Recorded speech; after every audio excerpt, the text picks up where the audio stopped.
Badminton খেলতেছে নাকি? জি ভাইয়া খেলছি। এই মাসুদ মাসুদ ভাই আছে, ভাইকে দাও, ভাইকে দাও। না আমার সময় নেই। না না না না ভাই, আপনাকে খেলতে হবে ভাই, ঢাকা থেকে আসছেন। ভাইকে দাও। খেলেন। আমি অবশ্যই এই মালয়েশিয়ায় টুর্নামেন্ট শেষ করে আসলাম। সবচেয়ে ভালো খেলে কে? হ্যাঁ আমি খেলি মোটামুটি, আপনি মারেন। ঠিক আছে। সান লাগতেছে।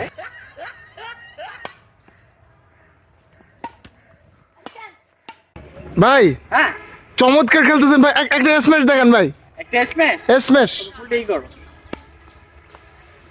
ওয়াও ভাই কি দিলেন ভাই, মাশাআল্লাহ ভাই। ভাই আরে ব্যাকহ্যান্ড স্ম্যাশ। ব্যাকহ্যান্ড এর কোন আচ্ছা ব্যাকহ্যান্ড স্ম্যাশ তোমরা তো এতে মানে তো নরমাল আছো না? জি জি। মানে টিপস দি হালকা করে। ওকে। এই ফুলটা ওই কানিতে